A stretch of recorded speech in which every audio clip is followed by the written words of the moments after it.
पहले तो बच्चे के इमोशंस को रेगुलेट करना आना चाहिए आपको, ठीक है। आप बच्चे के पास आए, करीब बैठे, उसको ये लगे कि मेरी इमोशंस को, मेरे फीलिंग्स को वैलिडेशन मिल रही है। बिल्कुल, और एक सेफ एनवायरनमेंट जी, सेफ एनवायरनमेंट में आप हैं। आप बच्चे की इमोशंस को वैलिडेट करें। I can feel your problem, okay, I can feel what you are thinking at this time. ये चीज़ें वैलिडेट करना। पाकिस्तानी सोसाइटी में जो पेरेंट्स हैं घर में स्पेशली, वो किस तरह से इस चीज़ को समझें कि उनके अंदर, बच्चे के अंदर ऐसे कोई अलामात ज़ाहिर हो रही हैं जिनसे वो इस चीज़ को जज कर पाएँ कि हमारे बच्चे के अंदर वाकई कोई इश्यूज़ है। क्योंकि बाज़ औक़ात डायग्नोसिस से पहले भी कुछ ऐसे सिम्टम्स होते हैं जो आई एम श्योर बच्चे के अंदर शो हो रहे होते हैं। तो वो किस तरह से, वो क्या ऐसे सिम्टम्स हैं जिसके ज़रिए जो पेरेंट्स हैं वो इस चीज़ को जज कर सकें कि हाँ, हमारे बच्चे को शायद यहाँ पे किसी थेरेपिस्ट की या किसी भी काउंसलिंग की ज़रूरत है। जी बिल्कुल। सोशल विड्रॉल, आप देखेंगे कि बच्चा जो है वो सोशल एंजाइटी में मुब्तला हो रहा है। ओके, यानी कि वो मतलब वैसे नॉर्मली फ्रेंडली है बट एकदम से वो डिटैच हो गया है, वो विड्रॉल हो गया है एंड वो सेपरेट रहना पसंद कर रहा है। एपिटाइट, चेंजेस इन एपिटाइट, उसकी एपिटाइट में स्लीप उसकी डिस्टर्ब होगी। सेकेंडली रिग्रेशन पे जाएगा। Regression means revert too early childhood behaviour पे। हम बाज़ औक़ात जिस तरह बच्चे को कह देते हैं तुम तो करते ही ऐसे हो, तुम्हारा तो तरीका ही यही है, तुम तो हो ही बदतमीज़। हम नॉर्मली यही कह रहे होते हैं ना बच्चों को, नहीं करनी और बल्कि उसके इमोशंस को मैनेज करना।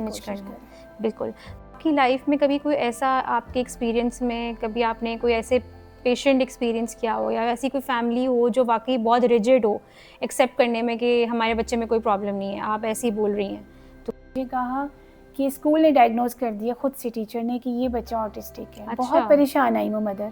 अच्छा। बट मैंने उनसे कहा कि नहीं, मैंने कहा आपको उनकी क्या सिम्टम्स नज़र आई हैं, टीचर्स को मतलब क्या नज़र आई हैं। ओके। क्योंकि वहाँ कोई थेरेपिस्ट तो नहीं है, टीचर ने कैसे डायग्नोज कर दिया। हाउ मत करो, ये टूट जाएगा, ये गिर जाएगा। मतलब हम खुद एक बड़े स्ट्रेस और एंग्शियस स्टेट ऑफ माइंड में होते हैं और हम वही चीज़ बच्चे को ट्रांसफ़र कर रहे हैं। आउटडोर एक्टिविटीज़ ख़त्म हो रही हैं। इस सब चीज़ों को भी मद्देनज़र रखते हुए आप किस तरह से एक हेल्दी फ्यूचर पाकिस्तानी बच्चों के अंदर आप देख सकती हैं? अस्सलाम वालेकुम beautiful people and welcome back to another episode of project podcast. So today I'm joined by someone who is actually making a real life difference in the lives of Pakistani children and their families. She's not only a child psychologist, but I believe she's also a holistic therapist who sees beyond the procedures and treatments just to understand the emotional, mental and even spiritual needs of a child.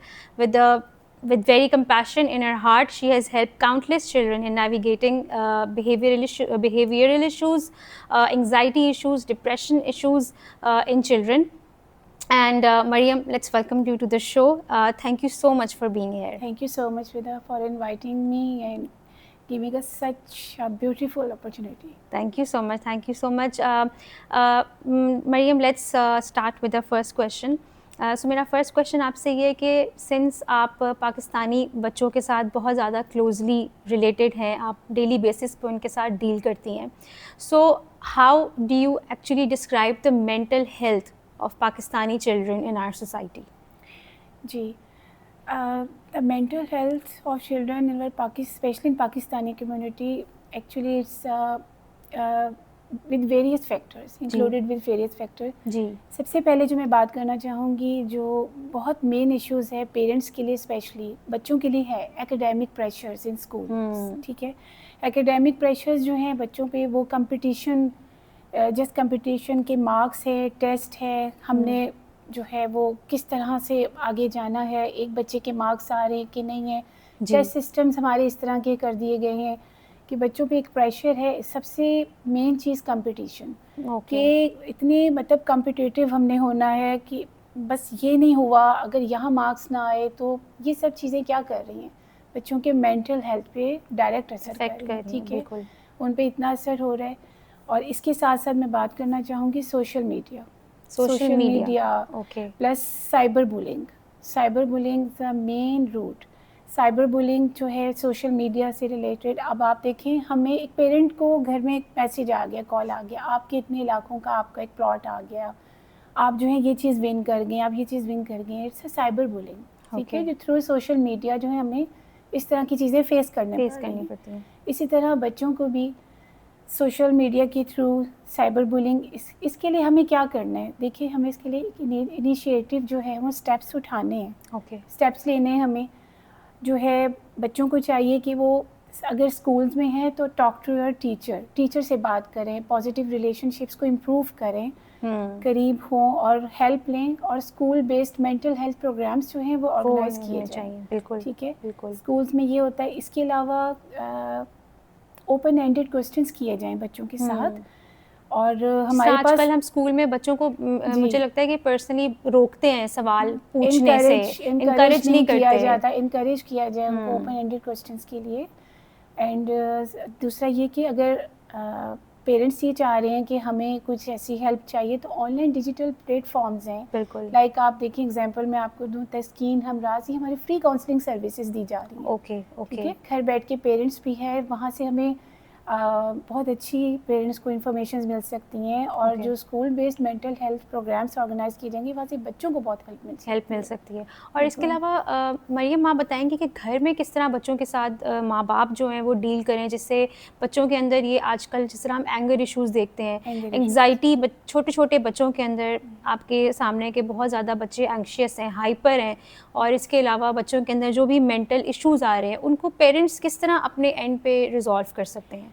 Parents सबसे पहले तो देखिए, early interventions जो हैं वो बहुत useful हैं। अगर आपने स्टार्ट में ही एक चीज़ देख ली है, बच्चे का मतलब मसला एक पकड़ लिया है, मैं जिस तरह से आपसे बात करूं, तो जब आपने वो रूट कॉज देख ली है तो पेरेंट्स को उसी वक्त ही या तो एक अपने ट्रेंड थेरेपिस्ट से आप हेल्प ले सकते हैं। और पेरेंट्स घर बैठ के क्या कर सकते हैं, सबसे पहले तो बच्चे के इमोशंस को रेगुलेट करना आना चाहिए आपको। ठीक है, आप बच्चे के पास आएँ, करीब बैठें, उसको ये लगे कि मेरी इमोशंस को, मेरे फीलिंग्स को वैलिडेशन मिल रही है। बिल्कुल, और एक सेफ एनवायरनमेंट, सेफ एनवायरनमेंट में आप हैं, उनको सेफ एंड सपोर्टिंग एनवायरनमेंट जो है वो प्रोवाइड किया जाए। उनको ये लगे कि मैं अगर अपने पेरेंट, देखिए समटाइम कुछ ऐसे चीज़ें हैं, पेरेंट्स खुद बहुत फ्रस्ट्रेटेड हैं, जो अब आपको पता है ये दौर चल रहा है जी, इतने फ्रस्ट्रेटेड हैं कि वो ना तो प्रॉपर टाइम दे पा रहे हैं बच्चों को। ठीक है, लाइक ये बच्चों को अगर हम प्रॉपर टाइम देते हैं, उनको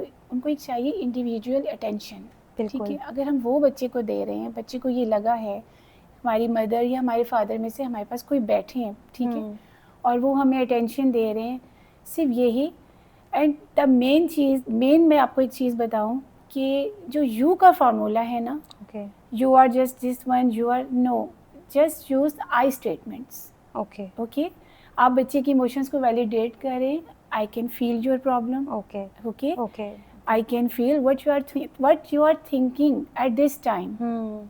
ये चीज़ें वैलिडेट करना। I can understand your problem, yes I know you are disturb at this time, I am here with you, sentences like this, don't be upset. इस तरह से अगर आप बच्चे की इमोशंस को वैलिडेट करते हैं तो पेरेंट्स भी जो है एक वो किसी थेरेपिस्ट की तरह जो है बहुत अच्छे तरह से रोल जो है अपना प्ले कर सकते हैं। और आई थिंक मरियम, शायद आप मेरी बात से एग्री करें कि आई अंडरस्टैंड कि हम बीइंग पेरेंट्स हम बहुत बिजी हैं, हम बहुत फ्रस्ट्रेटेड होते हैं, हमारी रूटीन्स ऐसी होती हैं, लेकिन अगर हम अपने बच्चे को दिन में अगर 20 मिनट भी दे रहे हैं, उसके अंदर हम उसकी इमोशंस को अंडरस्टैंड करने की कोशिश कर रहे हैं, तो आई थिंक यही एक सेफ्टी जो है, एक सेफ एनवायरनमेंट हम उसके लिए क्रिएट करते हैं, जहाँ पे वो।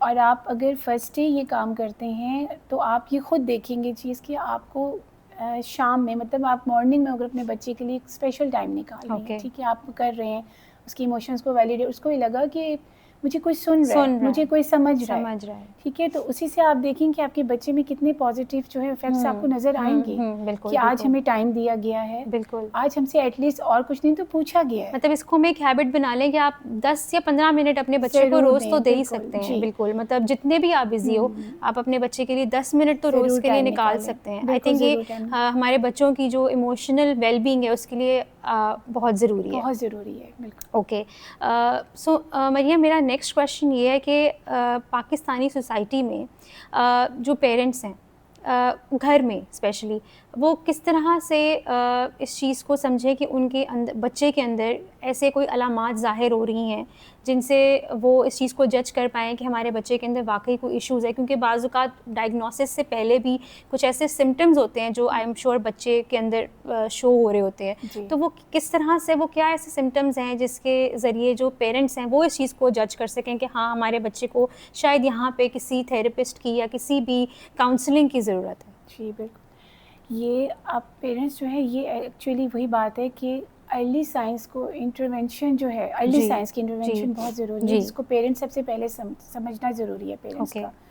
उसमें ये है कि जो अर्ली साइंस आते हैं जिससे पेरेंट को ये लगे कि हमारे बच्चे के कुछ डिस्ट्रप्टिव बिहेवियर्स शो हो रहे हैं, उसमें सबसे पहले मूड स्विंग्स आ जाते हैं, उनके बिहेवियर में चेंजिंग्स आनी स्टार्ट हो जाएंगी। आपको ये लगेगा एक बच्चा है, उसके बिहेवियर में आते हैं चेंजेस, लेकिन उस वक्त आपको ये लगेगा कि ये तो एक ना कंटिन्यूसली चल रहा है। ठीक है, नॉर्मली मेरा बच्चा ऐसा नहीं करता था, लेकिन ये कंटिन्यूस, ये आज चीज़ मैंने कल ये फील की, मैंने परसों की, आज फिर मैं वही चीज़ सेम फील कर रहा हूँ या कर रही हूँ। सो मरियम, ये किस किस्म के बिहेवियर, मतलब वो क्या ऐसा शो करता है अगर उसके साथ कोई प्रॉब्लम? डिफरेंट टाइप के, देखिए मूड स्विंग्स हैं, ठीक है, और नेगेटिव बिहेवियर सिम्टम्स आएंगे आपको, जिस तरह वाइल्डनेस या मारना बहन भाइयों को, बिल्कुल सोशल विड्रॉल। आप देखेंगे कि बच्चा जो है वो सोशल एंजाइटी में मुब्तला हो रहा है। ओके, यानी कि वो मतलब वैसे नॉर्मली फ्रेंडली है बट एकदम से वो डिटैच हो गया है, विड्रॉल हो गया है, एंड वो सेपरेट रहना पसंद कर रहा है। एपिटाइट, चेंजेस इन एपिटाइट, उसकी एपिटाइट में स्लीप उसकी डिस्टर्ब होगी। सेकेंडली रिग्रेशन पे जाएगा। Regression means revert too early childhood behaviour पे। रिवर्ट इस तरह से होगा कि वही चीज़ थंब सकिंग, बेड वेटिंग, मतलब उसको ये चीज़ें, ये सकिंग बिहेवियर था, ये मेरा बेड वेटिंग, जो चीज़ उसको इस फ्रस्ट्रेशन से उसको खुद लेके निकलेगा कि मुझे लग रहा है कि ये चीज़ मुझे मज़ा दे रही है, इस चीज़ के करीब आता जाएगा, सिर्फ इसलिए, यानी कि जो चीज़ उसके नुकसानदेह है उसके करीब आता जाएगा, क्योंकि उस वक्त ये चीज़ें उसको मज़ा दे रही हूँ। बिल्कुल बिल्कुल, आई अंडरस्टैंड। थंब सकिंग है, बेड वेटिंग, रिग्रेशन जाएगी, उसके रिवर्ट होगा उसका अर्ली चाइल्डहुड बिहेवियर। ठीक है, इसके लिए भी यही है कि जो मैं इसकी आपको टिप्स दूंगी, स्ट्रेटजीज पेरेंट्स को जो करनी चाहिए ताकि ये मसला बढ़े ना और उनको आगे बहुत ज़्यादा मसले मसाइल फेस करने पड़ जाएं। उनको ये चाहिए कि अपने बच्चे के इमोशंस को उसी वक्त मॉनिटर करना स्टार्ट करें। ठीक है, मॉनिटर करें उनके इमोशंस को, वही चीज़ उसकी इमोशंस को वैलिडेट करें, उसको तहफ़्फ़ुज़ दें। आप ये देखें कि आपके बच्चा ये फील कर ले कि मेरे पेरेंट के पास इतना टाइम है कि उनको मेरी चेंजेस नज़र आ रही हैं। ठीक है, वो फील कर रहे हैं कि मैं इस तरह के बिहेवियर शो कर रहा हूँ। बिल्कुल बिल्कुल। और बच्चा जो है वो जब थेरेपी सीख करता है तो उसके इमोशंस को ही रेगुलेट करना सबसे पहले ज़रूरी होता है। ठीक है, बाकी चीज़ें हम उसके बिहेवियर्स को देखें। मीन्स ये नहीं है कि एक माँ जो है, ठीक है फ्रस्ट्रेशन है, आजकल का दौर ऐसा है, सब परेशान है, करें, लेकिन अगर हम बच्चे के साथ ये चीज़ करेंगे, लाइक उसको ब्लेम नहीं करें, उसके इमोशंस को लेबल नहीं करें। ठीक है, अगर आप लेबलिंग करेंगे कि तुम इस तरह, तुम इस तरह, तुम इस तरह, तो और खराबी की तरफ जाएगी। तो don't label their emotions. Okay, हम बाज़ औक़ात जिस तरह बच्चे को कह देते हैं तुम तो करते ही ऐसे हो, तुम्हारा तो तरीका ही यही है, तुम तो हो ही बदतमीज़, हम नॉर्मली यही कह रहे होते हैं ना बच्चों को। नहीं करनी और बल्कि उसके इमोशंस को मैनेज करना।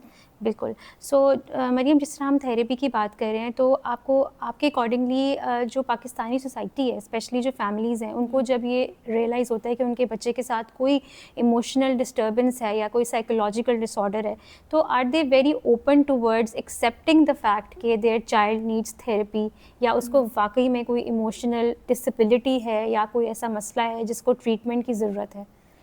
मोस्टली पाकिस्तानी फैमिलीज़ जो हैं, ये एक डीप रूटेड कल्चर है। देखिए जी, main deep rooted culture and societal pressure, ये आप समझ रही होंगी। बिल्कुल, कि एक वर्ड होता है ना कि लोग क्या कहेंगे। अगर हमने स्टेप उठाया, मीन्स कि अगर एक बंदा बात कर रहा है कि मुझे अपने बच्चे में फीलिंग्स नज़र आ रही हैं, मैं ये सोच रही हूँ या सोच रहा हूँ कि इसको करें, बट लोग क्या कहेंगे, ओके, व्हाट पीपल से, ये अगर क्वेश्चन जो है माइंड में आपके आ रहा है, ये चीज़ पहले डिस्ट्रॉय कर रही है। ठीक है, जो है फर्दर इस चीज़ को हम स्टेप को आगे बढ़ाएं, पेरेंट की सोचें, पर ये कि societal pressure and deep rooted culture जो है हमारे सोशल नॉर्म्स, ये सब चीज़ें जो है बहुत चीज़ बच्चे का एक, जिसे कहते हैं ना कि हम अर्ली इंटरवेंशन पे आ जाते हैं, बट ये कि अब इसको आगे कैसे बढ़ाएं, ठीक है, ताकि इस चीज़ का यहीं पे सोल्यूशन निकल आए। बट यही कि लोग क्या कहेंगे, इस तरह की चीज़ें, ये लेबल्स देना मेरे बच्चे कि अगर बात ये होगी कि अच्छा आप इसको, इतना छोटा सा बच्चा है, साइकोलॉजिस्ट के पास लेके जा रहे हैं। जी बिल्कुल। समटाइम मैं आपको कुछ एग्जांपल्स ये दूं कि जब ये किसी थेरेपिस्ट के बारे में आपको बताया जाता है कि आप ज़रा थोड़ा सा अपने बच्चे का करवा लें कुछ है, जी। तो समटाइम आपने शायद सुना, माँ एकदम कहती हैं कि क्या मेरा बच्चा पागल है, मुझे रात को नींद नहीं आई, आपने ये कैसे बात कर दी। इवन के स्कूल्स में कुछ प्रिंसिपल्स हैं, वो बच्चों वो गाइड करते हैं, ठीक है, कि आप हमारी काउंसलर को दिखा सकते हैं कुछ। जी, इसका ये मतलब नहीं है कि आप कोई मेडिसिन पे लेके जा रहे हैं, मेडिसिन तो हम अलाउ ही नहीं करते, ठीक है, क्योंकि ये सारी चीज़ होती है, बच्चे के इमोशंस को रेगुलेट करना है, पेरेंट्स को स्टेप उठाना है, और लोग क्या कहेंगे और मेरा बच्चा पागल हो गया, ये अगर इस चीज़ से हम हट जाएं, ये चीज़ नहीं हो, तो बहुत से बच्चे से फ़ायदा उठा सकते हैं, फ़ायदा भी उठा सकते हैं, और बहुत जल्दी आप अपने बच्चे के लिए, आपके बच्चे के लिए बहुत मुफीद है। क्योंकि वही बात है ना कि अगर हम घर से ही बच्चे को मतलब इस तरह की लेबलिंग स्टार्ट कर देंगे कि मेरा बच्चा पागल है, तो आई थिंक वो बाहर वाली सोसाइटी बहुत जल्दी उस पर इफेक्ट करेगी, और वो जो स्ट्रेंथ हम उसको एज ए पेरेंट ट्रांसफ़र कर सकते हैं, वो आई थिंक फिर बहुत ज़्यादा उसके अंदर लैक हो जाएगा। तो ये पेरेंट्स पे डिपेंड करता है कि अगर अभी मैं बहुत प्राउड फील करती हूँ, और मैं पेरेंट्स को जो है कहती हूँ कि अगर आप जैसे पेरेंट्स जो कुछ होते हैं जो बहुत जल्दी स्टेप उठा लेते हैं कि हम जो है किसी से कंसल्ट करवा लें, आप देख लें कि ये है क्या चीज़, तो मैं ये देखती हूँ, मैं बहुत heads of them like these parents, कि आप मतलब समझते हैं कि हम जल्दी जो है अपने बच्चे को, जितनी जल्दी यानी कि वो इस चीज़ को एक्सेप्ट करेंगे, उतनी ही जल्दी अपने बच्चे के अंदर वो डिफरेंस फील करेंगे और इस चीज़ को रिजॉल्व कर सकते हैं। जी बिल्कुल बिल्कुल।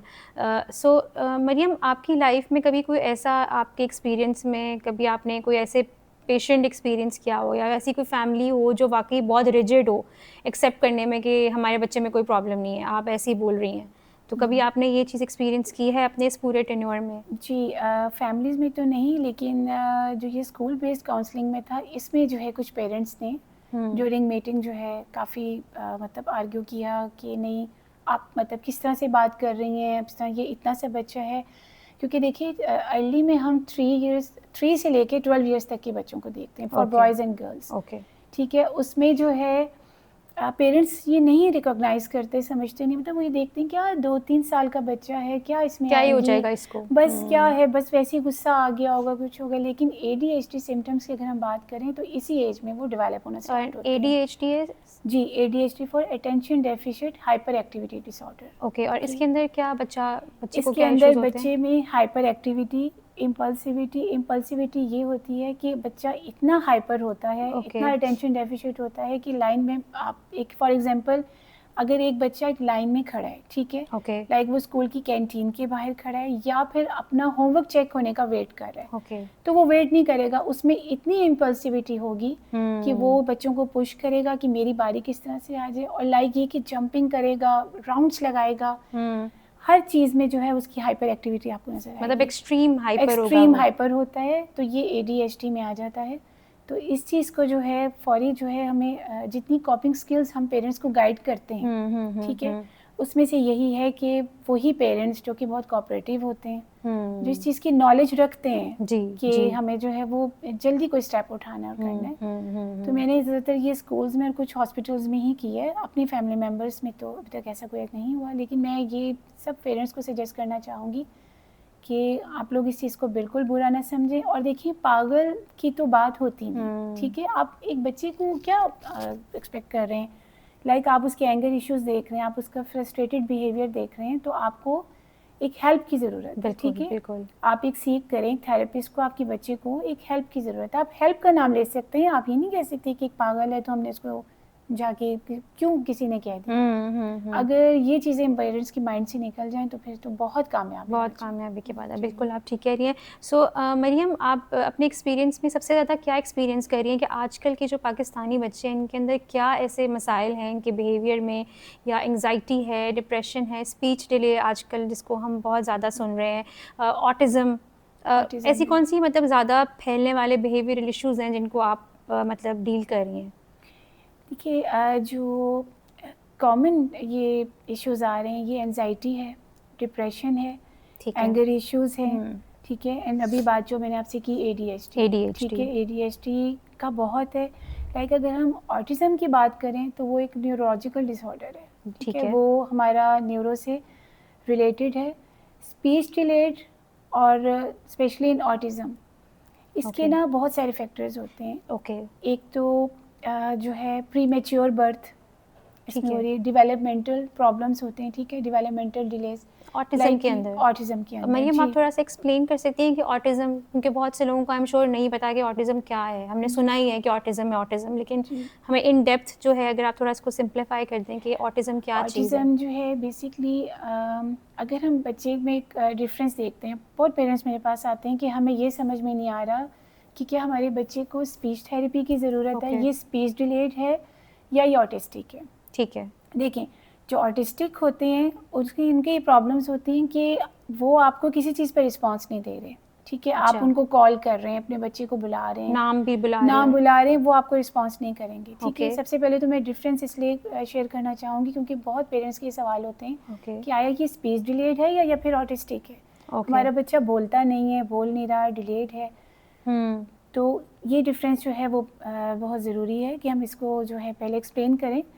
तो स्पीच डिलेड में ऐसा नहीं है, वो आपको रिस्पॉन्स भी देगा, आपकी बात को समझेगा भी, सिर्फ बोल नहीं पाएगा, बस ये है। लेकिन उसकी जो है हेयरिंग लॉस नहीं है, हेयरिंग प्रॉब्लम नहीं है, उसको सुनाई भी दे रहा है, रजिस्टर भी हो रहा है, बिल्कुल। बट ऑटिज़म जैसे कि मैंने आपको पहले भी बताया क्योंकि न्यूरो से रिलेटेड है, तो उसमें ये चीज़ है कि बच्चा आपको रिस्पॉन्स नहीं देगा। एंड ऑटिस्टिक जो है मैं ये तो नहीं कहती कि हमारे पास इसका एक फुली है ट्रीटमेंट, बट ये है कि थेरेपीज़ के थ्रू जो है हम बच्चों को इतना काबिल बना देते हैं, कंट्रोल कर सकते हैं कि आगे वो अपने फर्दर जो है फ्यूचर लाइफ जो है वो किसी हद तक एक कामयाब अपनी वो गुजार सकते हैं। ये चीज़ नहीं है कि बिल्कुल बच्चा ऑटिस्टिक है तो नहीं समझ पा रहा। ऑटिस्टिक की पेरेंट्स को मैं बताना चाहूँगी कुछ सिम्टम्स भी होती हैं जिससे आपको साफ पता चल सकता है कि ये ऑटिस्टिक है। एक तो आपको ऐसे बच्चे ये फील करेंगे, लगेंगे कि वो एक लाइन में चीज़ लगा रहे हैं। एक मेरे पास केस आया था रिदा, उन्होंने मुझे कहा कि स्कूल ने डायग्नोज कर दिया खुद से टीचर ने कि ये बच्चा ऑटिस्टिक है। बहुत परेशान आई वो मदर। बट मैंने उनसे कहा कि नहीं, मैंने कहा आपको उनकी क्या सिम्टम्स नज़र आई हैं, टीचर्स को मतलब क्या नज़र आई हैं, क्योंकि वहाँ कोई थेरेपिस्ट तो नहीं है, टीचर ने कैसे डायग्नोज कर दिया, हाउ। तो उन्होंने कहा कि वो कह रही हैं कि ये बच्ची ना लाइन में बहुत चीज़ें लगाती है। मतलब एक चीज़ को कि उनके नज़दीक ये एक मेन सिम्टम है ऑटिस्टिक की, ऑटिस्टिक चाइल्ड है।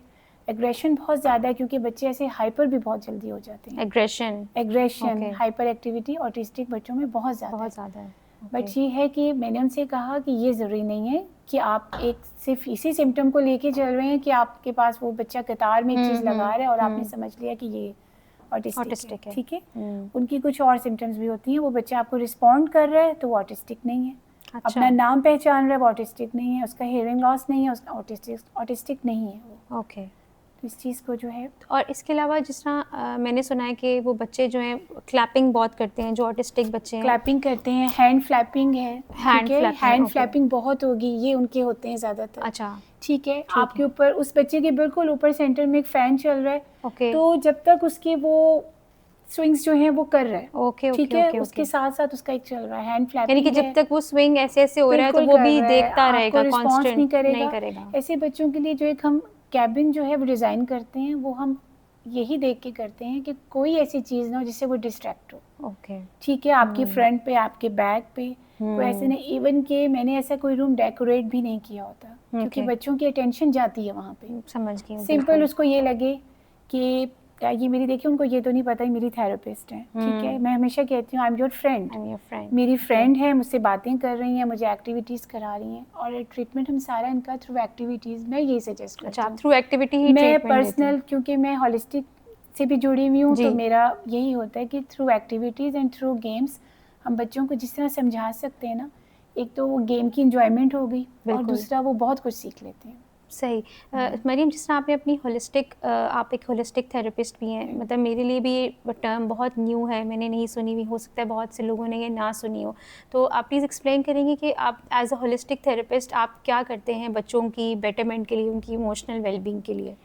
होलिस्टिक चाइल्ड साइकोलॉजिस्ट जो है वो क्योंकि होलिस्टिक आपको नाम से ज़ाहिर है, इसका मतलब है मजमूआ, ग्रुप में काम, Okay. तो ग्रुप में हम बच्चे की होलिस्टिक में सिर्फ एक चीज़ को नहीं देखा जाता, ठीक है, उसकी फिजिकल, उसके Okay. इमोशंस, उसकी स्पिरिचुअल, उसके हम हर आप that considers a whole child.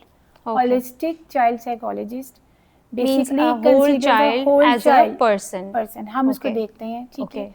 इसमें जो मेन चीज़ें होती हैं वो बिल्डिंग ट्रस्ट. ओके, ठीक है, ट्रस्ट बिल्ड करना.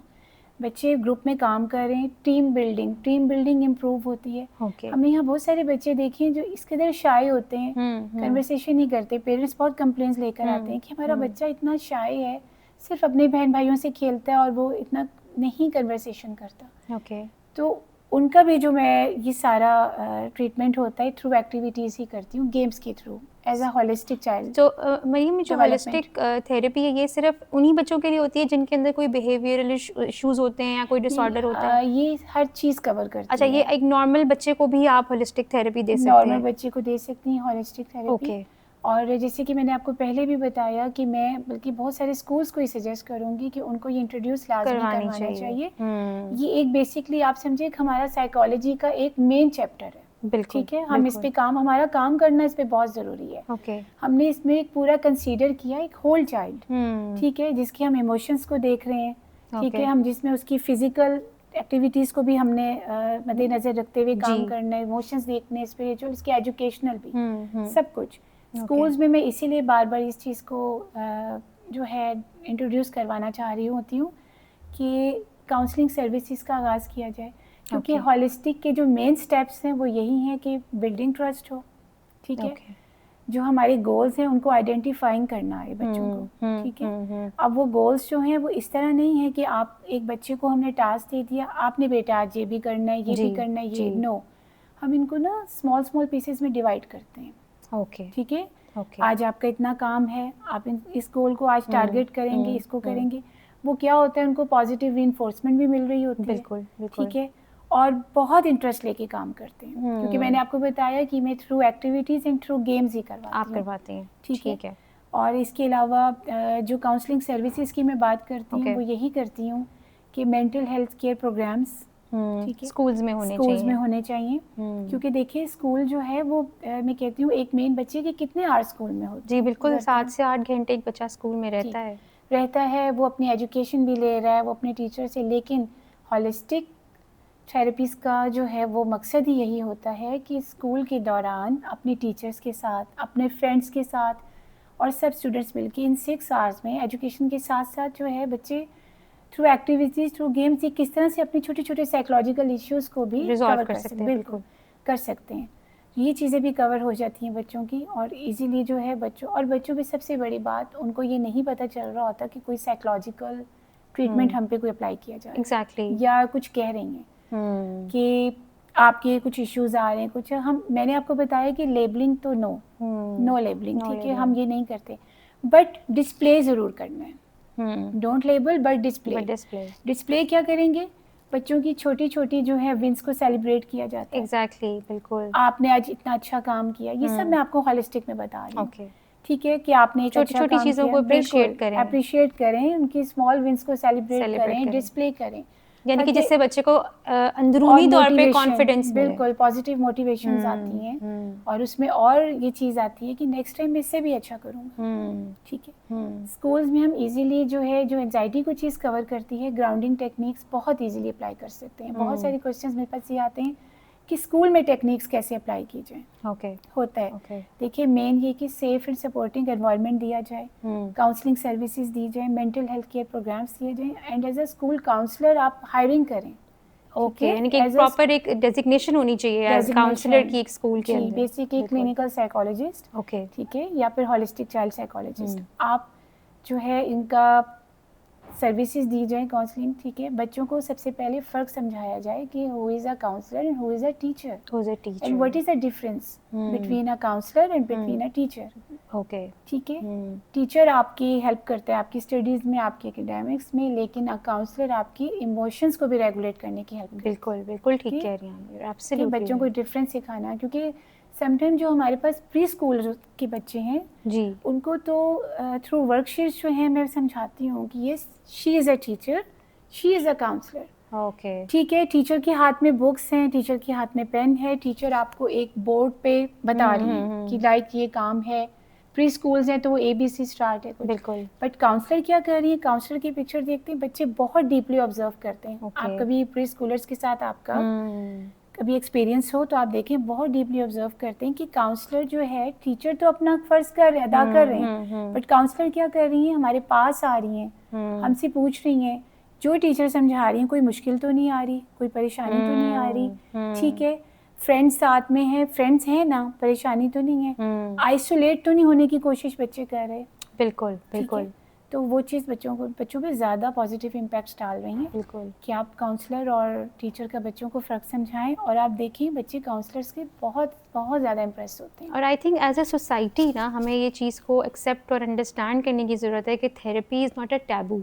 अगर आपको कोई भी इशू है, अगर आप किसी से बात करना चाहते हैं, किसी से अपनी प्रॉब्लम शेयर करना चाहते हैं, प्लीज़ गो फाइंड समवन, ही और she could be your friend, he or she could be your mother, anyone जो आप जिससे आप अपनी प्रॉब्लम को शेयर कर सके। बिकॉज मैंने देखा है बाज़-औक़ात पर्सनली भी, मैं अगर अपनी बात करूँ, sometimes you don't want a solution to your problem, sometimes you just want कि कोई आपको बस सुन ले। वो सुनने से ही जो है ना, आपको बड़ा एक एक्नॉलेजमेंट मिलती है, और एक मुझे लगता है एक बड़ी पॉजिटिविटी आपको फील होती है, सेफ फील करते हैं आप अपने आप को। बिल्कुल। एक इंसान आपके पास बैठे है।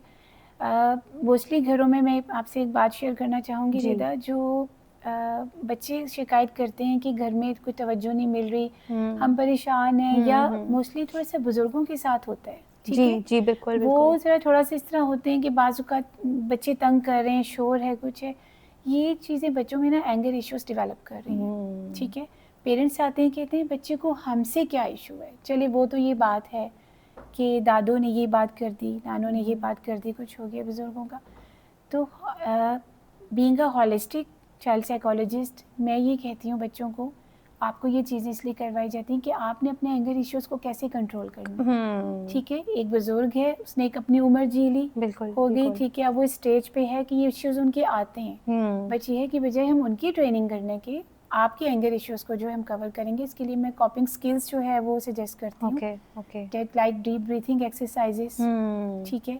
समटाइम आप अपना जो है ध्यान डाइवर्ट करें, आप एक बहुत काल्मिंग म्यूजिक आप सुन सकते हैं, कोई बुक ले सकते हैं, वो रीड करें, प्लांटेशन करें, ठीक है? बच्चों को इस चीज़ पे, हमें वैसे भी प्लांटेशन की तरफ बच्चों को लेके आना चाहिए, क्योंकि आपको पता है एक्टिविटीज मजे की जो बच्चों के साथ करनी चाहिए। और जब हम देखिए एंजाइटी डिप्रेशन में होते हैं ना, तो उसमें हम क्या कहते हैं कि आप ग्रीन ग्रास के ऊपर चलें, वॉक करें, go out in green grass, सब्जा देखें, look at the sky, same applies for the children, same applies. बिल्कुल आप बिल्कुल ठीक कह रही हैं, कम्प्लीटली एग्री। और मरियम, आजकल जैसे हम ये घरेलू भी बात कर रहे हैं कि जो ग्रैंड पेरेंट्स होते हैं उनका टेम्परामेंट ज़रा, ऑफ कोर्स उन्होंने ज़िंदगी का एक हिस्सा जी लिया होता है, उनके टेम्परामेंट उस तरह से नहीं होते जो एक यंगस्टर के हो सकते हैं। अच्छा, बहुत देखा गया है कि जब हम भी बचपन में सुनते थे कि बच्चे पे ना फलाने का रोब होना चाहिए, या तो माँ का होना चाहिए या बाप का होना चाहिए, या किसी का रोब होना चाहिए बच्चे के ऊपर ताकि वो उसको डिसिप्लिन आए। तो आपको क्या लगता है कि ये जो रोब है, ये बच्चे को डरा के रखना कि वो आपकी बात सुन ले, उस पर रोब हो किसी का, ये बच्चे को डिसिप्लिन सिखाता है या उसको बागी कर रहा है? ये जो रोब की है, एक्चुअली मेरे नज़दीक ये कॉम्प्लेक्स क्वेश्चन है।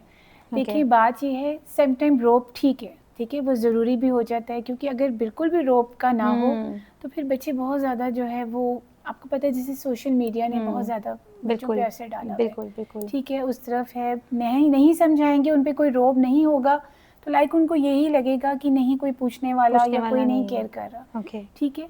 लेकिन ये जो रोब है, ये मैं कह रही हूँ कि ऐसा हो कि पेरेंट्स कुछ पॉजिटिव डिसिप्लिन जो है वो अप्लाई करें।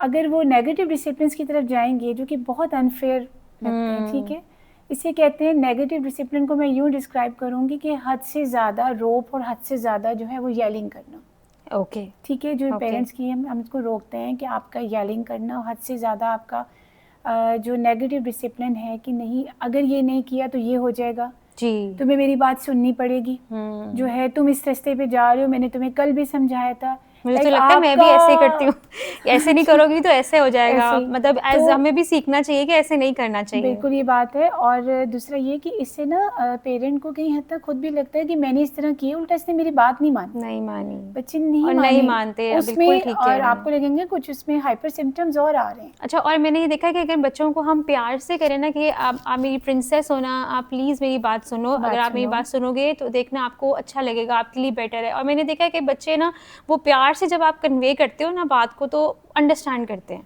क्योंकि एज एडल्ट हमसे अगर कोई ऐसे बात करे तुम ये करोगी तो मैं तुम्हें बताऊंगा, नहीं करोगी तो ये हो जाएगा, तो हम नहीं सुनते। अगर हमसे भी कोई, हम भी ये कहते हैं ना कि हमसे प्यार से बात करो, तरीके से बात करो, और फिर हमारा दिल भी करता है उसकी बात सुनने का। हम खुद अपने लिए ये एक्सपेक्ट कर रहे होते हैं और हम भूल जाते हैं ना, बच्चे भी तो इंसान है, वो बच्चों पे अप्लाई करना बहुत ज़रूरी हो जाता है। तो ये पॉजिटिव डिसिप्लिन, इससे आगे देखें कुछ ना ये ड्रॉबैक्स आ जाते हैं कि बच्चा आपसे आहिस्ता आहिस्ता बातें शेयर करना, क्योंकि उसके ज़हन में यही है कि पता नहीं मैं ये बात करूं ना करूं, मामा क्या समझेंगी, मुझे किस तरह से रिप्लाई करेंगी, फिर वो मुझे ये ना कह दें कि नहीं तुमने इस तरह किया था। सो तुम्हें जो बहुत अर्ली चाइल्डहुड पीरियड होता है like 3 to 5 years old, for girls and boys, उसमें तो हम बच्चों को इंसेंटिव्स दे के भी ठीक है पॉजिटिव रिइंफोर्समेंट की तरफ लेकर आते हैं। एंड ये दोनों में आती हैं, पॉजिटिव भी प्लस नेगेटिव भी। लेकिन नेगेटिव जो है वो ज़्यादा डिस्ट्रॉय करता है। वो ये होता है कि वही चीज़ के इफ़ क्वेश्चंस, अगर ये किया तो यूँ, बट आप डिसिप्लिन रखें, रोब रखें, बट पॉजिटिव डिसिप्लिन, ठीक है। अदरवाइज ये रिसेंटमेंट की तरफ चला जाता है। नेगेटिव रिसेंटमेंट जो है वो फिर बहुत ज़्यादा और प्रॉब्लम्स क्रिएट करती है। जो बच्चे हैं ना उनको इस चीज़ से ना बेहद ज़्यादा इस चीज़ पे एक तो अनलुक सी, आपको पता है अनफेयर सी लुक है, ठीक है। दूसरा ये है कि बच्चे आपसे डिस्कस करना छोड़ देंगे, और फर्दर जो पेरेंट्स ये एक्सपेक्ट कर रहे होते हैं कि बच्चों को प्रॉब्लम सॉल्विंग स्किल्स आनी चाहिए। एक देखिए टाइम होता है, मदर्स कहती हैं now you are grown up, देखिए हम उसको मोटिवेट भी कर रहे हैं, हम उसको इन्फोर्समेंट भी दे रहे हैं कि अब आप बड़े हो गए हैं, अब आप ये कर सकते हैं कुछ। लेकिन अगर इस तरह की चीज़ें ये घर में शुरू हो जाएं तो बच्चों में कॉन्फिडेंस बिल्कुल ज़ीरो हो जाता है, ठीक है।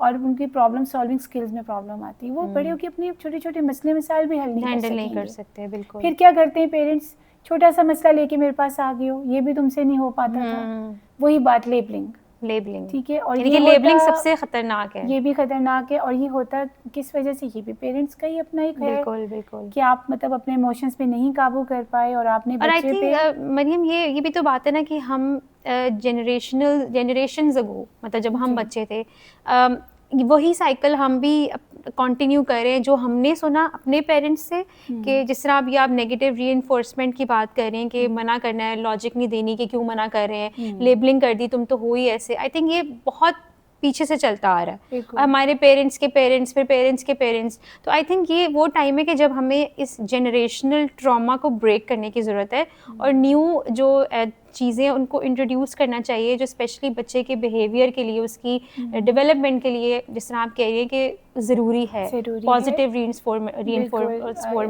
रीइंफोर्समेंट प्लस इंसेंटिव्स और इन लॉजिक। और आपने सेकेंडली ये सुना होगा कि पोस्ट ट्रॉमा स्ट्रेस, ये क्या चीज़ होती है, ये अर्ली चाइल्डहुड, यही चीज़ जो बच्चे देख रहे हैं बचपन से, ठीक है। कोई बात, और अगर खुदा ना खास्ता कि फैमिली में ऐसे केस हो जाते हैं कि आपके बहुत लव्ड वंस, आपके डियरेस्ट जो है कोई इंतकाल हो गया है, या कोई ऐसी चीज़ है, मतलब बच्चे ने एक चीज़ अपनी आँखों से देख ली है ना, आँखों से, तो वो इसको हम कहते हैं, यानी कि कोई एक्सीडेंट या कोई इंसिडेंट होने के बाद जो बच्चों के दिमाग में असर छोड़ जाए बात, उसको हम कहते हैं पोस्ट ट्रॉमा। ये अर्ली चाइल्डहुड में अगर हो तो फिर ये इन फ्यूचर जो है बहुत प्रॉब्लम्स करती है। एक ये चीज़ हमें थोड़ा सी कोशिश, बात वही है, मैं ये बात बार बार रिपीट कर रही हूँ कि पेरेंट्स का भी बस नहीं होता, बाज़-औक़ात एनवायरमेंटल फैक्टर्स हैं ऐसे कि उनका भी बस नहीं है, कोई चीज़ होगी, कोई ख़बर ऐसी आ गई कुछ, लेकिन फिर घर में एक ऐसा माहौल क्रिएट करना है कि फिर हम बच्चे को बहुत जल्दी इस अर्ली इंटरवेंशन पे इस तरह से लेकर आएँ कि ठीक है बेटा ये हुआ, आप प्यार करते थे, गुजर गए, आपके बहुत करीब थे कुछ है, लेकिन उसके इमोशंस को वैलिडेट करें, उसको समझाएं कि इसका आपने दिमाग पे अकेला ना छोड़ें, अकेला नहीं छोड़ें, कि मतलब उसको इस थिंकिंग, अगर देखिए बहुत ज़्यादा वो थिंक कर रहा है या कर रही है कि इस तरह से हो गया कुछ है, आप उसको किसी एक्टिविटीज़ में मशगूल करें, आप उसका जो है वो एक्सपोजर बढ़ाएं, ठीक है, उसके बिहेवियरल चेंजेस में भी फ़र्क पड़ेगा, एक्सपोजर बढ़ेगा। बिल्कुल। अदरवाइज़ ये है कि अगर हम इस तरह से नहीं कोई फौरी स्टेप लेते तो फिर ये जो पोस्ट ट्रॉमेटिक स्ट्रेस डिसऑर्डर बन जाता है और ये फिर बहुत ज़्यादा नुकसानदेह होता है। और वही आपकी बात के मैं फिर से रिपीट करूँगी कि अगर आप देख रहे हैं कि आपके बच्चे के इमोशंस, उसका बिहेवियर अगर आउट ऑफ कंट्रोल हो रहा है, आपको लग रहा है कि ये मैनेजेबल नहीं है, तो प्लीज़ टेक हर और take him to a therapist और a specialist, child specialist, psychologist, जो कि उनको इमोशंस को वैलिडेट करने में हेल्प करें। बिल्कुल।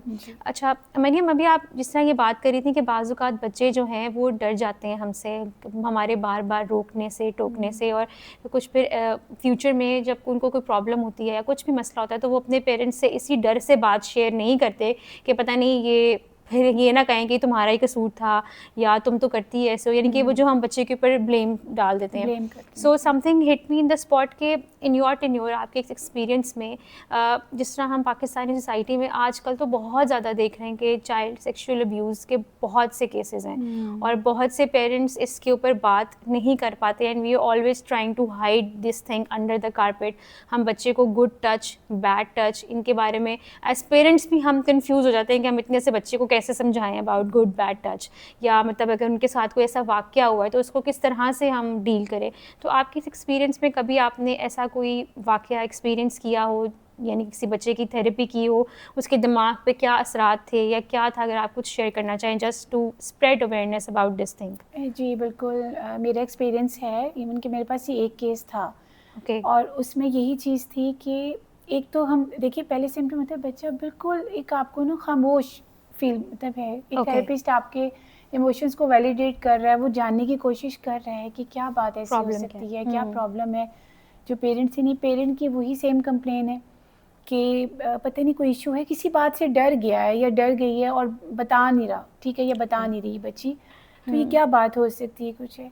ये देखिए लैक ऑफ अवेयरनेस है पेरेंट्स की, ठीक है, उनको ये चीज़ समझनी चाहिए। अब हमारी जो स्टडीज़ हैं, अब मैं ये सजेस्ट करती हूँ तकरीबन 15 to 20% गर्ल्स में एंड 7 to 8% जो एक्सपीरियंस है ना, अब ये है कि बिफोर द एज ऑफ 16 बहुत सारे बच्चे एक्सपीरियंस कर रहे हैं ये, ठीक है, यानी कि आप कह रहे हैं कि 16 ईयर्स से पहले बच्चे सेक्सुअल अब्यूज एक्सपीरियंस कर रहे हैं ये इन आवर कंट्री। बिल्कुल 15 to 20% गर्ल्स में एंड 7 to 8% बॉयज़ में ही हो रहा है, ठीक है।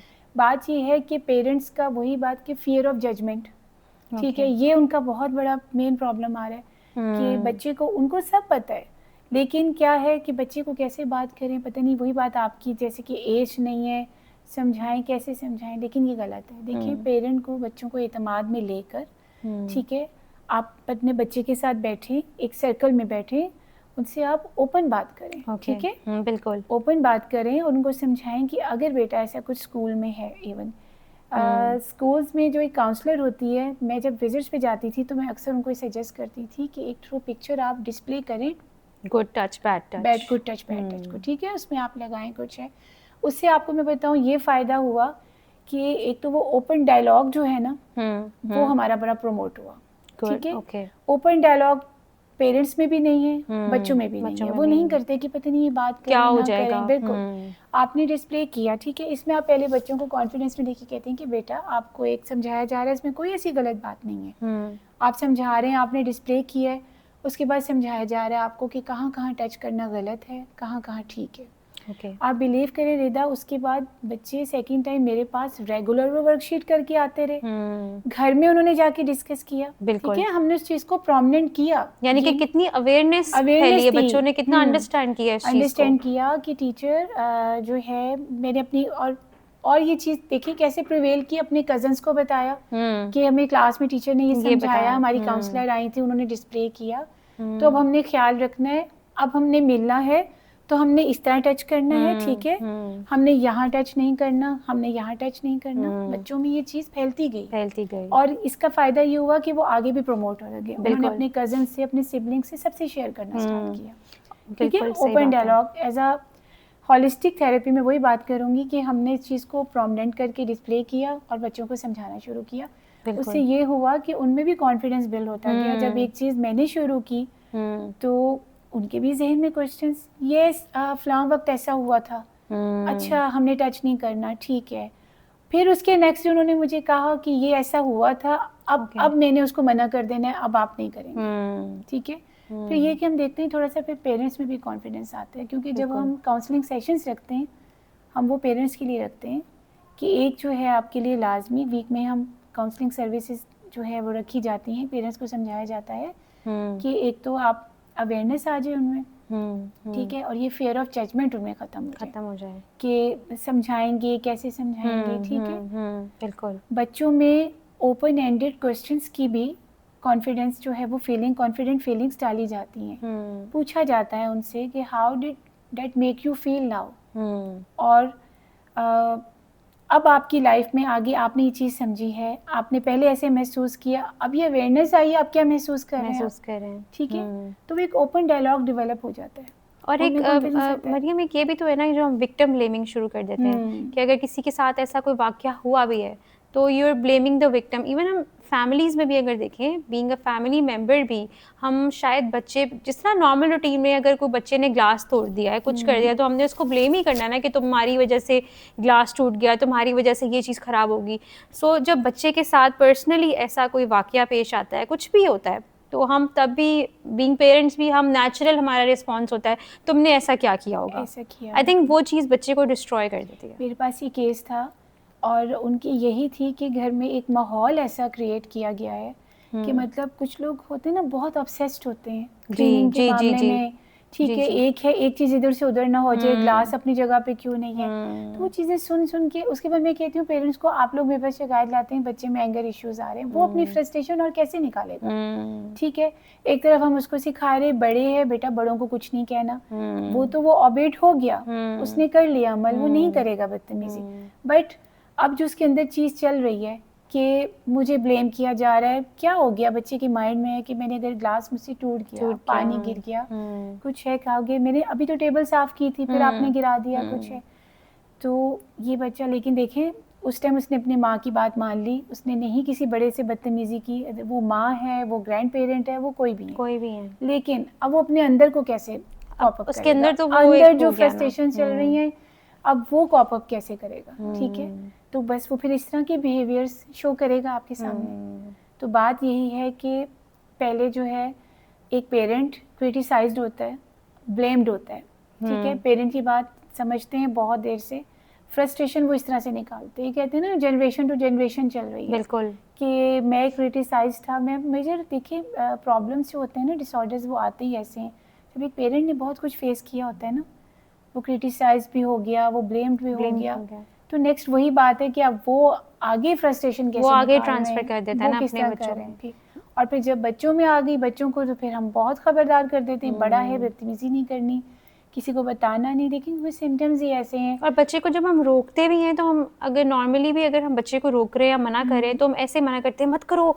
ये टूट जाएगा, ये गिर जाएगा, मतलब हम खुद एक बड़े स्ट्रेस और एंग्शियस स्टेट ऑफ माइंड में होते हैं, और हम वही चीज़ बच्चे को ट्रांसफर कर रहे हैं। और वो देखिए मत करो कुछ है, वो पहले ना आपकी बॉडी लैंग्वेज, वाइब्रेशन हो रही है ना, ठीक है, वो इसको सबसे पहले फील करता है, वो देखता है कि ये तो मुझे खुद भी इस तरह से समझा रहे हैं, ठीक है, आगे देखिए वो फिर वही चीज़ वो रिपीट करता है।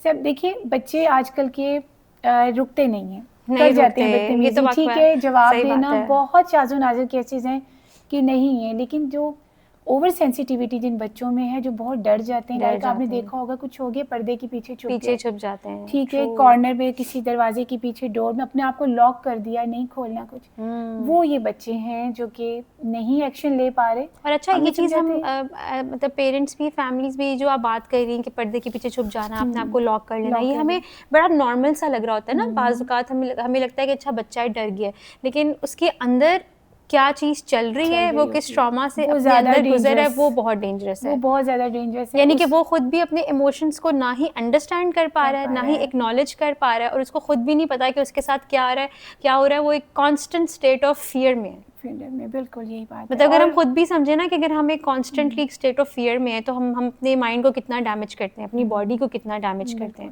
बट हम तो एडल्ट्स हैं ना, when you talk about children, little children, तो आई डोंट थिंक सो कि उनके अंदर इतनी कैपेसिटी होती होगी to cope with such level of fear and anxiety। बिल्कुल, और ये वही बात है कि एक ट्रेन थेरेपिस्ट जो हैं वो फिर नैरेटिव लैंग्वेज के थ्रू जो है बच्चों के इस तरह के सिम्टम्स को ना रिड्यूस करने की कोशिश करते हैं। बिल्कुल। नैरेटिव लैंग्वेज जो होती है वो यही है कि थ्रू स्टोरी टेलिंग। ओके, ठीक है, घर में देखिए एक बात होगी, पेरेंट्स ने देख लिया, वो हो गया, लेकिन फिर जब पेरेंट्स बहुत अरसे के बाद खुद परेशान होकर कहते हैं कि क्या प्रॉब्लम है, इसको हम चेक करवाएं, दिखाएं, तो थेरेपिस्ट क्या करते हैं, जो थेरेपिस्ट का रोल है वो यही है मेन कि वो देखें, इनडायरेक्ट फार्मूलाज यूज़ करते हैं। ठीक है, वो डायरेक्ट फार्मूला से कभी नहीं करेंगे, क्योंकि देखिए वो एक देख रहा है न्यू फेस को कुछ है, वो आते ही आपको तो नहीं बताएगा कि मैं तो डर गया हूँ, मेरे साथ ये है। तो हम उसके लिए नैरेटिव लैंग्वेजेस यूज़ करते हैं through story telling, through play therapy. उसमें बच्चे बहुत कुछ डिस्क्राइब कर देते हैं। अच्छा। ठीक है, लाइक मेरे पास यही इसी फियर से मैं रिलेटेड बता रही हूँ कि एक नर्सरी का बच्चा स्कूल में, माजन स्कूल्स में मेरा एक था केस, एक्सपीरियंस था मुझे हुआ है इसका, कि लाइक उसकी थी कि ना टीचर से बात कर रहा है, कोई बच्चे को प्रॉब्लम है, पेरेंट्स ब्लेम कर रहे हैं कि पता नहीं आपके स्कूल में आया क्या हो गया हमारे बच्चे को। ठीक है, एक तो बच्चे ने ये सुन लिया कि देखिए मेरे फादर ने कितने आराम से झूठ बोल दिया, प्रॉब्लम घर में था, उसने तो देखा ना कि स्कूल में नहीं है, अब फिर वो स्कूल इतने शौक से क्यों आ रहा है। ये पहला क्वेश्चन कि स्कूल इतने शौक से आ रहा है, इट मीन्स कि मैंने ये भी एक्सपीरियंस किया, उसने कहा कि संडे को भी छुट्टी नहीं हो, अच्छा मुझे स्कूल आना है, तो घर से इतना ही तंग था बेचारा। बिल्कुल, नर्सरी का बच्चा मेरे साथ बैठा। अच्छा, उसके मुझे इमोशंस का कैसे पता चला, आपको पता है नर्सरी का बच्चा जो है वो इतने जो है उनकी सेंटेंस बिल्डिंग नहीं हुई होती, तो थ्रू इमोजीज उसने मुझे जो है सब कुछ डिस्क्राइब इस तरीके से किया कि मुझसे घर में ना ग्लास टूट गया, बाबा ने मुझे बहुत ज़ोर से स्लैप किया, मामा ने कहा तुमने सेट खराब कर दिया। ठीक है, तुमने सेट खराब कर दिया, ये है। और आप यकीन करें उस नन्हे से दिमाग में इतना क्वेश्चन ये आ गया, लाइक ये हम कहते हैं नर्सरी का बच्चा, कुछ बच्चे होते हैं उनकी बहुत अच्छा इंप्रूव हो जाती है सेंटेंस बिल्डिंग। उसने मुझे कहा कि टीचर ग्लास तो 6 ग्लास नंबर मिल नहीं चाहता। तो मुझे इतना ही फील हुआ कि मतलब अब मदर ने कहा ना कि 6 ग्लास का सेट ख़राब कर दिया आपने, टीचर 6 ग्लास नंबर नहीं मिलता, ये देखिए इस तरह 6 मैंने राइट किया है। और वो उसके इतना असर कर गया कि वो ये कहते थे कि ये 6 को रिपीट करता है। अच्छा, काउंट में, जी यानी कि उसके दिमाग पे इतना असर हो गया कि 6 को है कि जी 6 क्लास टूटा, मुझे लिटरली वो जो गूज़बम्प्स होते हैं ना वो वाला सीन हो गया इस वक्त। देखिए ये है, अब ये देखिए ये हालांकि बड़ी छोटी सी बात है, लेकिन उसके लिए बहुत बड़ी है। ओवर सेंसिटिविटी इश्यूज थे उसके बच्चे के। फिर ऐसे बच्चों को हैंडल बहुत तरीके से किया जाता है, उनके लिए हमें बहुत छोटी छोटी बातों का ख्याल रखना पड़ता है। पेरेंट्स का क्या है जी, इसका भी एक छोटा भाई है, अभी इसकी एक छोटी बहन पैदा हुई है, मैं क्या करूं, मैंने इसको भी देखना है। मतलब आप अपने बच्चे को देखें, आप अगर मतलब आपके इतनी जल्दी जो है वो एक फैमिली बन रही है कुछ है, आप इस चीज़ को भी देखेंगे आपके इस बच्चे को कितनी तवज्जो की ज़रूरत है। और वो कहते हैं ना कि जब एक बच्चा पैदा होता है उसका बहन भाई ऑलरेडी एग्जिस्ट करता है, तो वो जो बच्चा पैदा हुआ है ना उसको इतनी ज़रूरत नहीं है माँ के प्यार की जितनी उसको होती है जो बच्चा ऑलरेडी बड़ा हो गया है। और आपको पता है बच्चे फील करते हैं, उनको पता चल जाता है। हाँ, मेरे पास बहुत कंप्लेंट्स आई हैं कि अब मम्मा उसको प्यार ज़्यादा करती हैं, मेरी बात नहीं सुनती। ठीक है, मैं जब कोई बात करने लगता हूँ या करने लगती हूँ तो बेबी के डायपर चेंज करने का टाइम हो जाता है, बेबी के फीड का टाइम हो जाता है। इवन उस बच्चे को अपने बहन या भाई से प्यार बहुत प्यार होता है। छोटे बच्चे तो वैसे बहुत प्यार करते हैं, लेकिन ये है कि फिर भी एक कोई ना कोई जो कहते हैं ना कि अंदर उनकी भी जो कसक है, जितनी प्रॉपर अभी उनको अटेंशन मिलनी चाहिए थी जो कि नहीं मिल पाई, इस वजह से ये प्रॉब्लम्स बहुत क्रिएट होते हैं। तो आप अभी मुझे कह रही हैं कि मुझे थोड़ा ऐसे फील हो रहा है, तो देखिए बीइंग अ होलिस्टिक थेरेपिस्ट, मैं उसके पास बैठी थी, ये चीज़ें मुझे भी फील हुई थी। कितना फील होती है आप डेली बेसिस पे, कितना मतलब how do you stay Sen, मैं एक्सपीरियंस करती हूँ। और मैं उसके पास बैठी, मुझे यही था क्योंकि टीचर यही कंप्लेन लेकर आई थी कि एक तो ये बच्चा कहता है कि संडे को स्कूल नहीं है, क्यों नहीं है, मैंने स्कूल आना है एंड ऑफ टाइम में I don't want to go to home. यही उस बच्चे की कहती गर्दान स्टार्ट है, I don't want to go to home. और क्या है कितनी टीचर, बस उनको ये रीज़न नहीं पता थी कि ये 6 क्यों रिपीट कर रहा है। मतलब कितनी, मैं तो 10 तक आ गई हूँ और वो 6 पे स्टार्ट, हाँ वो 6 पे है। तो आपने ये बात उनके पेरेंट्स तक, उस बच्चे के पेरेंट्स तक कन्वे करने की कोशिश की? बिल्कुल की, और जो है अनफॉर्चुनेटली यही है कि उन्होंने डिनाई किया इस चीज़ को। Of course they wanted to hide the shame that they felt। वो हाइड करते हैं। और देखें हेल्प तभी मिलती है उनके अपने बच्चे के लिए भी बहुत बड़ी हेल्प है, उनके लिए भी है जब वो कोई चीज़ हाइड ना करें और वो बिल्कुल ठीक तरह से हर बात बताएं और एक्सेप्ट करें सारे मामलात को एक्सेप्ट करें। नहीं ऐसा कुछ नहीं है, बस ये है कि उनके मैं कुछ एक्सप्रेशंस जज कर लेती हूँ जब वो देखते हैं। उनके एक्सप्रेशंस का मतलब यही होता है कि बच्चे ने और क्या क्या बता दिया। बट ये है कि सेम रहता उनका यही है कि जी फिर हम क्या करें, हमारा यही प्रॉब्लम है। मेरा ये मकसद था, मैंने कहा आप ये कहते हैं कि स्कूल का कसूर है तो फिर बच्चा ये क्यों कहता है I don't want to go to home, और ऑन संडे क्यों नहीं स्कूल हमारा ऑन होता, संडे को भी स्कूल ऑन हो। लेकिन स्टिल वही उनका एक होता है। बस देखिए अवेयरनेस की कमी, जिस दिन वो ये बात समझ लेंगे आपके बच्चे की, हम कहते हैं अगर हम ये छोटी छोटी जब ना मैंने आपसे जब जितनी चीज़ों का जिक्र किया, अगर ये चीज़ समझ लेना पेरेंट्स, तो आई डोंट थिंक सो कि उनको कहीं किसी साइकोलॉजी से थेरेपिस्ट के पास जाने की ज़रूरत है। ठीक है, हम खुद ही अपने बच्चे के थेरेपिस्ट बन सकते हैं आप, और वो ज़्यादा अच्छे बन सकते हैं। ठीक है, क्योंकि पहली बात तो वो ये देख रहा है कि मेरे अपना मम्मी है, मेरे अपने पापा हैं। बिल्कुल, ठीक है ना, वो जो इमोशनल आपकी अटैचमेंट है उसके साथ, उसको कि और वो आपसे ज़्यादा बात बेहतर तरीके से कर सकते हैं। बिल्कुल। सो मरीम, जिस तरह हम ये फैमिली डायनामिक्स की बात कर रहे हैं, तो आपको क्या लगता है कि देखिए एक बच्चा है, उसने माँ के पास तो रहना ही रहना है, वो माँ ही उसकी तरबियत करती है, पढ़ाती है, खिलाती है। सो आपको क्या लगता है कि एज अ फादर उनका कितना इंपॉर्टेंट रोल है अपने बच्चे की कॉन्फिडेंस बिल्डिंग करने में? क्योंकि मैंने पर्सनली ये बात कहीं पढ़ी है कि अगर आप एक बाप हैं तो आपका बहुत ज़्यादा एक रोल है अपने बच्चे को कॉन्फिडेंस देने में। माँ तो देगी, उसने सारा दिन बच्चे ने माँ के पास ही रहना है, लेकिन जो एक बाप का दिया वो कॉन्फिडेंस है, मैंने सुना है कि वो बच्चे के अंदर देर तक रहता है और वो उस चीज़ को बहुत ज़्यादा अपने अंदर अब्जॉर्ब करता है। Is it true? Yes, this is absolutely right. देखिए ये जो कॉन्फिडेंस वाला एक बच्चा होता है ना, जब हमारे हस्बैंड जो होते हैं और बच्चे का फादर जो है वो थ्रू आउट आप एक वर्किंग डे स्टार्ट है, वो कर रहे हैं ओके। बीच में 2 डेज ऐसे आते हैं, सैटरडे संडे जिनको हम वीकेंड कहते हैं, वीक डे कहेंगे, ठीक है। इस पे आते हैं बच्चे में ये, अगर एक बाप जो है बच्चे के साथ फुली कनेक्टेड होके और ये बात करते हैं कि बेटा इस वीकेंड जो है मैंने आपको कहीं लेके जाना है, ठीक है। वो वर्ड है ना, मैं, I use I statements, always use I statements, कि मैं आपको लेके जाऊंगा, ठीक है। इस दफ़ा जो है एक न्यू प्लेस है, यहाँ से मैंने आपको खाना खिलाना है, उसके बाद हम यूँ एंजॉय करेंगे। तो वो जो पूरे वीक से उस बच्चे के माइंड में चीज़ चल रही है कि येस नेक्स्ट टाइम, बट आपको प्रॉमिस भी पूरा करना पड़ेगा, करना है आपको। ये नहीं हवाई बात है, ये बात होती है, करना है। अगर एक फादर ने आपको बच्चों को एक उम्मीद डाली है कि आपने बेटा जाना है, आपने करना है मेरे साथ, आप फुल एंजॉय करेंगे, मतलब एक बच्चे के लिए चेंज भी हो गया। बिल्कुल, ठीक है। और जो है वो कनेक्शन भी जो फादर के साथ बॉन्ड होता है वो भी जो है और भी स्ट्रॉन्ग हो जाता है। बिल्कुल।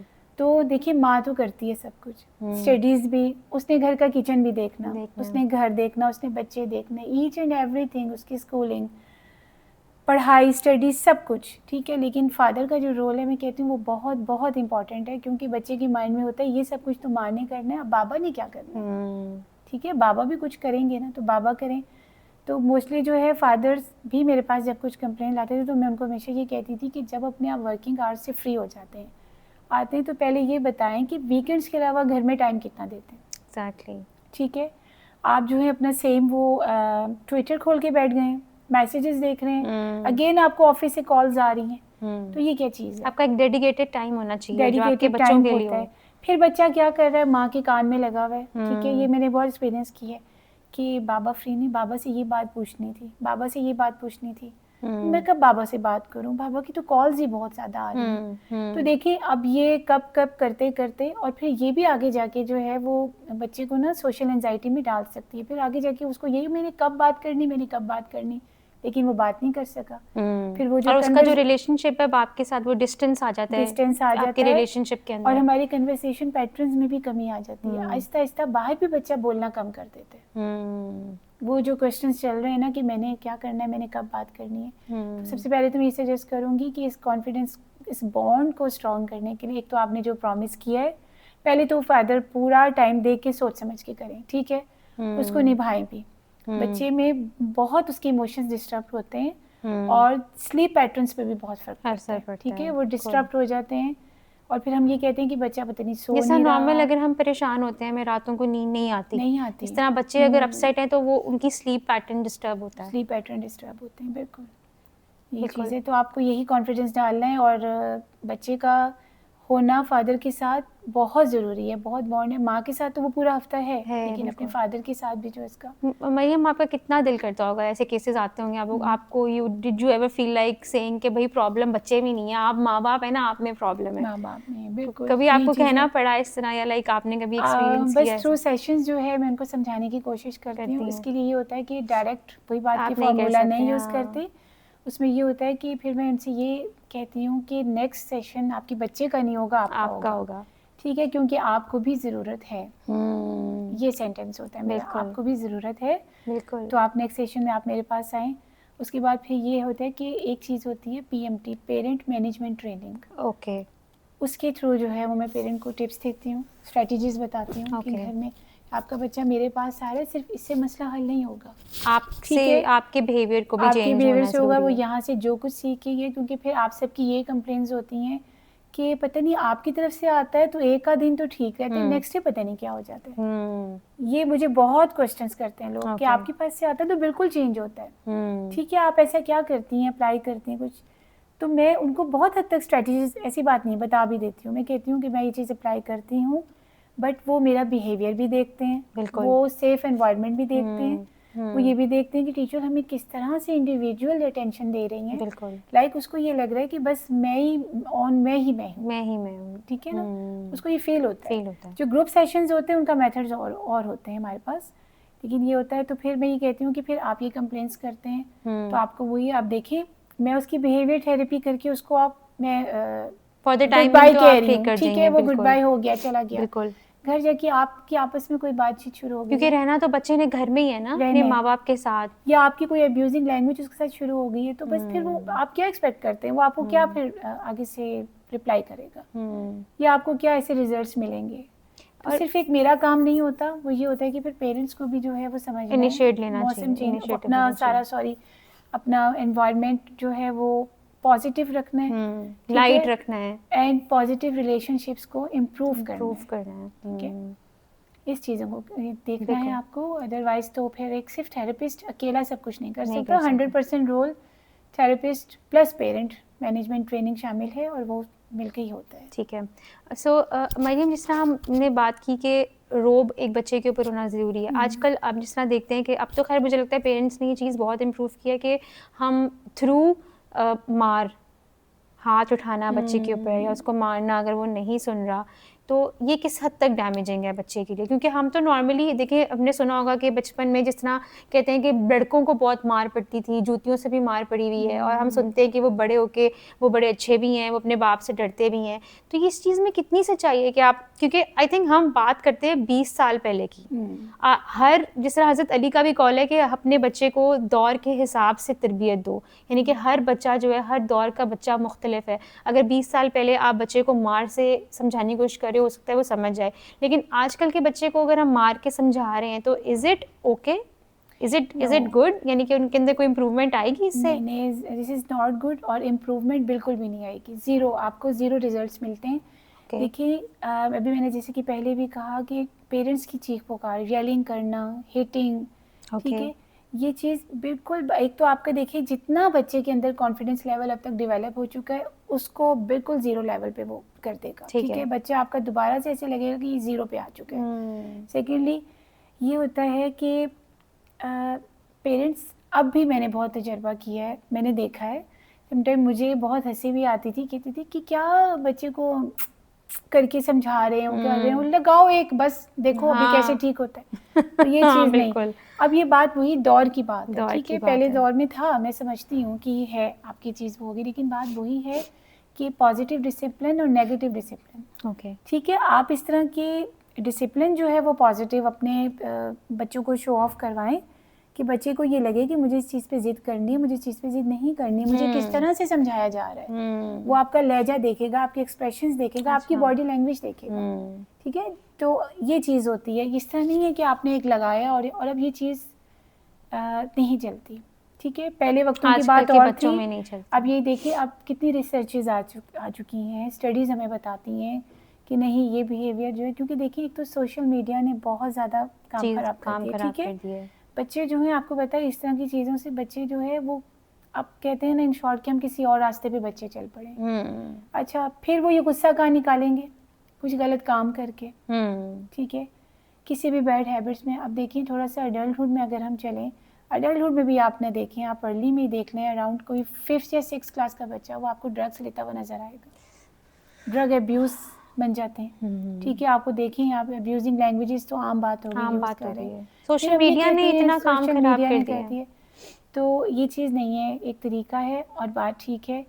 एक चीज़ जो एक हमारा ADHD चाइल्ड होता है, हम ये देखते हैं चीख रहा है, उसको हाँ ये पता चल गया है मैं जिद करूंगा तो मेरी बात मानी जाएगी। ये थोड़ा सा हम पेरेंट्स को ना पेशेंस रखना होगा। देखिए स्टार्ट में ना हम ये करते हैं ना कि हम विदाउट हिटिंग, विदाउट येलिंग, आपको ये करना है कि उसको एक इग्नोरेंट बिहेवियर शो करवाना है। ओके, ठीक है, ओके, ये मेन चीज़ है। स्टार्ट में बहुत पेरेंट्स कहते हैं कि आपने ये हमें दिया था मशवरा, हमने इस तरह किया तो हमने बात नहीं मानी, लेकिन इग्नोरेंट किया। बच्चे ने बहुत क्वेश्चंस किए कि मैं तो रोज़ इस तरह करता हूँ तो मेरी बात मान लेते हैं, आज मुझे क्यों इग्नोर कर रहे हैं? मतलब आज मेरे चिल्लाने का, मेरे रोने का या मेरे बहुत जिद करने का कोई असर नहीं हो रहा। लेकिन ये होता है कि स्टार्ट में ये चीज़ थोड़ी सी इंक्रीज़ होगी, लेकिन आप आफ्टर 14 डेज ये देखेंगे कि वो चीज़ डिक्रीज़ हो रही है आहिस्ता। ये होता है कि माँ को बहुत ज़्यादा पेशेंस रखनी होगी, क्योंकि माँ तंग आ जाती है ना, उसके जिम्मे कितना कुछ है, कितनी जिम्मेदारी है, तो वो तंग आती है। वो क्या करती है, अच्छा यार पकड़ा दो, दे दो, जान छूट जाए, रोना तो बंद कर दो। लेकिन फिर क्या होगा, उसको पता चल जाएगा कि मैं रोऊंगा तो मुझे कि मैं इसी तरह करूंगा तो मुझे ये चीज़ मिल जाएगी। फिर क्या होता है, जब हम बिल्कुल आपे से बाहर हो जाते हैं तो फिर वो चीख पुकार और वो बच्चों को मारना, ये चीज़ स्टार्ट हो जाती है। तो ये सब चीज़ों को एक साइड पे रखें, आप छोड़ दें, बल्कि इग्नोरेंट बिहेवियर बच्चे को शो करवाएं। उसको ये एहसास हो कि अब ये मेरा काम रोज़ वाला नहीं है, मैं इस तरह करता था तो पहले तो मामा या बाबा मुझे इस तरह रिएक्ट करते थे, डांट दिया, गुस्सा कर दिया, और फिर देखिए डांट भी दिया, मार भी दिया, और फिर एंड में चीज़ भी पकड़ा दी, वो फिर सारा तो बेड़ा गर्क हो जाता है, सब कुछ खत्म हो गया। आप इग्नोरेंट करें, ये मैं आपको गारंटी दे रही हूँ कि ये चीज़ डिक्रीज ज़रूर होगी, बट पहले इंक्रीज होगी। और किसी भी हैबिट को ब्रेक करने के लिए कम से कम भी 2 वीक्स का टाइम, 2 वीक्स है। आफ्टर 14 डेज आप खुद देखेंगे कि वाकई कोई चेंज आया बिल्कुल है। इसके अलावा टाइम आउट आप रखें। टाइम आउट देखिए वर्ब से नहीं, नॉन वर्बली जो है, इस तरह से बात है। मैंने एक अपनी क्लाइंट को सजेस्ट किया था, उनकी बच्ची बहुत छोटी थी, वो 1 ईयर की थी, और वो बहुत ही जल्दी मेरे पास ले आए। उन्होंने कहा कि 1 ईयर की है, हम देख रहे हैं एग्रेशन है ये। तो मैं इसे कहती थी, मैंने कहा देखो वर्बली बात करोगी, एक तो अभी आपको उसको आपकी कोई बात समझ में नहीं आएगी, बिल्कुल ठीक है, आप एक तरह का खप रहे हैं ना उसके साथ कि वर्बली आप कह रहे नहीं करो नहीं करो, गुस्सा वो क्या करेगी, वो और शाउट करेगी। आपने क्या करना है, बच्चे के पास आना है, ठीक है, वो बैठा है, सबसे पहले आप उसके पास बहुत सारे टॉयज रख दें, ठीक है, आपने उसको बिठा दिया, एक सर्कल में बैठ गई टॉयज के साथ। उसके बाद आप आराम से बैक से ना, उसके फ्रंट पे नहीं, बैक से आराम से उसका हाथ पकड़ें और उसको एक रूम में बिठा दें।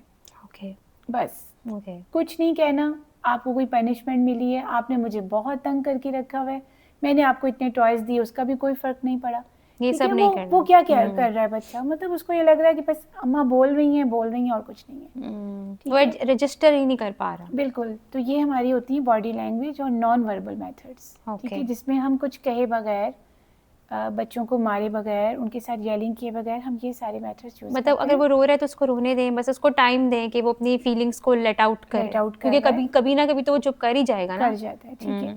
इसके अलावा इसमें मैं कुछ बच्चों के साथ डीप प्रेशर एक्टिविटीज़ भी करती हूँ। वो यही होता है कि हम एक जिम बॉल एक्सरसाइजेज होती हैं, ठीक है, ये बहुत ज़्यादा हाइपर एक्टिव बच्चों के लिए होता है, कि हम उसको उस पर खूब एक्सरसाइजेस करवा रहे हैं। देखिए मतलब क्या है, बच्चे को थकाना, टायर्डनेस, वो इतना टायर्ड हो गया है कि वो आहिस्ता आहिस्ता, ये भी आप देखेंगे कि आफ्टर 10 to 15 डेज की मिड में, आप ड्यूरिंग डेज में देखेंगे ये चीज़ बहुत नीचे आ जाती है।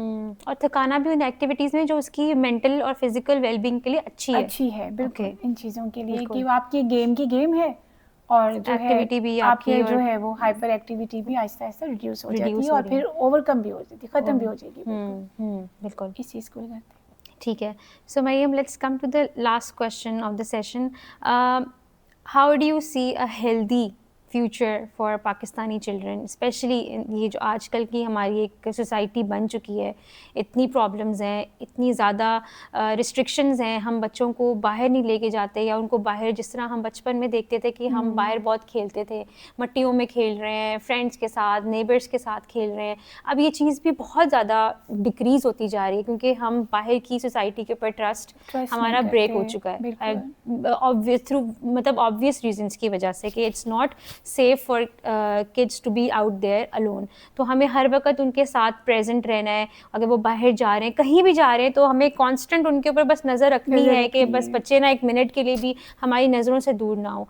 तो इस सब के बावजूद भी जो आउटडोर एक्टिविटीज़ ख़त्म हो रही हैं, इस सब चीज़ों को भी मद्देनज़र रखते हुए आप किस तरह से एक हेल्दी फ्यूचर पाकिस्तानी बच्चों के अंदर आप देख सकती हैं? हम देखिए डिफरेंट ना ऑर्गेनाइजेशंस हैं, ठीक है, मैं ये कहती हूँ कि हम इसमें इन्वॉल्व करें स्टेक होल्डर्स, ठीक है, उनकी इन्वॉल्विंग बहुत ज़रूरी है।